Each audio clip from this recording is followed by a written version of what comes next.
سورہ نجم کی آیت نمبر 39 میں اللہ سبحانہ و تعالیٰ کا ارشاد ہے کہ انسان کو وہی کچھ ملے گا جس کی وہ کوشش کرے گا۔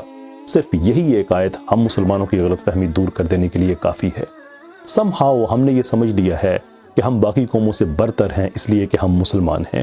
یہ افسوسناک پیغام اپنے آدھے مطلب کے ساتھ ہمیں ہماری مسجدوں نے اور ہمارے مدرسوں نے دیا۔ میں اس پیغام کی جو آدھا مطلب ہے اس سے مجھے کوئی مسئلہ نہیں ہے کہ ٹھیک ہے بحیثیت مسلمان ہم خیر الامم ہیں، اس میں کوئی شک نہیں ہے، لیکن خیر الامم ہونا کوئی پریسٹیج نہیں ہے، یہ کوئی وقار نہیں ہے، کوئی حیثیت نہیں ہے، بلکہ یہ ایک ذمہ داری ہے۔ اور ذمہ داری یہ ہے کہ جب آپ کو خیر الامم کہا جائے تو پھر آپ کا ایک سٹینڈرڈ ہونا چاہیے، ایک رویہ ہونا چاہیے، آپ دنیا کے لیے ایک مثال ہونے چاہیے، اور ان سب چیزوں کا تعلق عمل کے ساتھ ہے، سٹیٹس کے ساتھ نہیں ہے۔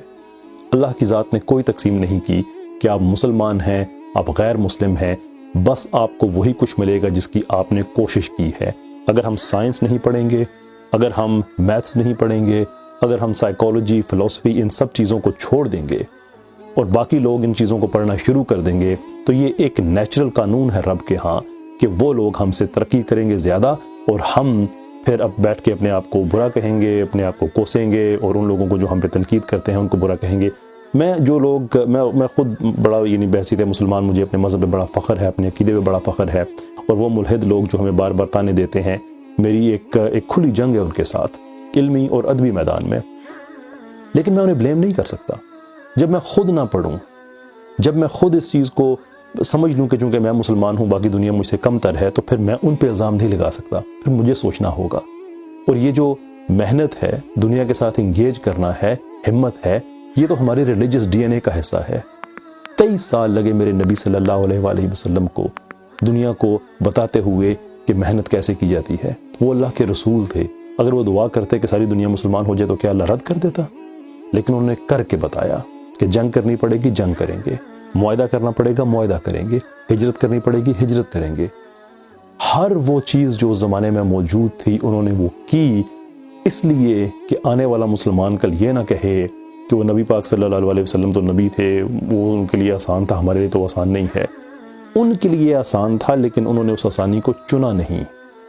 میرا موضوع نہیں ہے لیکن حدیث کے الفاظ میں چیز واضح ہے کہ اللہ نے آپشن دیے ہوئے تھے کہ آپ اس جہاں کو، آپ جو نبوت ہے آپ وہ شاہانہ نبوت لیں جیسے جناب سلمان علیہ السلام کی تھی، یا آپ جو مشکل حالات والی نبوت ہے وہ لیں۔ تو نبی پاک صلی اللہ علیہ وسلم نے چوز کیا اپنی امت کے لیے۔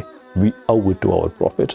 ہمارے نبی ہم پہ حق رکھتے ہیں اس چیز کا کہ اگر انہوں نے محنت کر کے دنیا کو ایک نیا نظام دیا، اور نظام کیسے دیا؟ 23 سال میں، نہ ہم سے پہلے کبھی ایسا ہوا نہ ہم سے بعد ہوا کہ صرف 23 سال کی عرصے میں ایک سیولائزیشن کھڑی ہو گئی محنت کی وجہ سے۔ علامہ اقبال کا جو جواب شکوہ ہے اگر آپ اسے دیکھیں تو لگتا ہے کہ وہ اسی آیت کی تشریح میں لکھا گیا ہے۔ ہم ذہنی طور پہ اس وقت تقسیم ہو گئے ہیں۔ ہمیں یہی بتایا جاتا ہے کہ ہمارا ماضی بڑا تابناک تھا، ایبسلوٹلی بالکل تھا، مجھے اس میں کوئی شک نہیں ہے، لیکن ہم ماضی میں نہیں رہ رہے، ہم حال میں رہ رہے ہیں۔ جواب شکوہ میں یہی تو تھا کہ وہ جو لوگ جن کی ہم مثالیں دیتے ہیں وہ لوگ ہم سے یا باقی دنیا سے بہتر اس لیے نہیں کہ وہ صرف مسلمان تھے، اس لیے کہ انہوں نے دنیا کے ساتھ انگیج کیا تھا۔ خلیفۃ الارض جب کہا جاتا ہے تو اس کا مطلب یہ نہیں ہے کہ آپ یہاں پہ آئیں، آپ نماز پڑھیں اور آپ چلے جائیں۔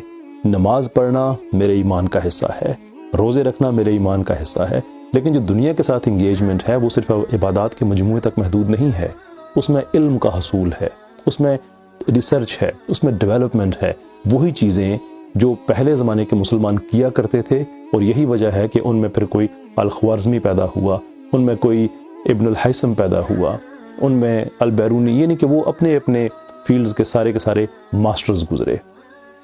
ان کے بھی 2 ہاتھ تھے، ہمارے بھی 2 ہاتھ ہیں، ان کے بھی 2 پاؤں تھے، ہمارے بھی 2 پاؤں ہیں۔ all we have to do is کہ اس غلط فہمی میں رہنا چھوڑ دیں کہ چونکہ ہم مسلمان ہیں اس لیے سب خیر ہے، یا ہمارا ماضی بڑا اچھا تھا۔ وہ ہمارا ماضی کسی اور کا حال تھا۔ بحیثیت امت تو ہم یہ کہہ سکتے ہیں کہ ہمارا ماضی اچھا تھا، لیکن ہم ان کی محنتوں سے اپنے آپ کو مطمئن نہیں کر سکتے۔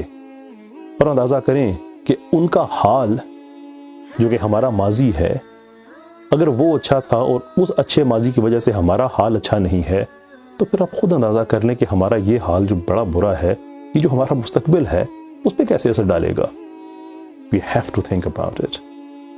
اللہ عز و جل نے یہ زمین ہمارے لیے مسخر کی ہے اس لیے کہ ہم اس کے ساتھ انگیج کریں، اور اللہ تو کہتا ہے کہ تمہیں بے مقصد نہیں بنایا گیا۔ پرابلم یہ ہے کہ ہم نماز روزہ ان چیزوں سے آگے نکل نہیں سکتے. نماز روزہ یہ ہماری ذات کا حصہ ہے. نماز روزہ یہ ہمارے ایمان کا حصہ ہے. ہم ان کو کبھی ڈینائی نہیں کر سکتے. لیکن یہاں پہ ہم رک بھی نہیں سکتے. We have to move on.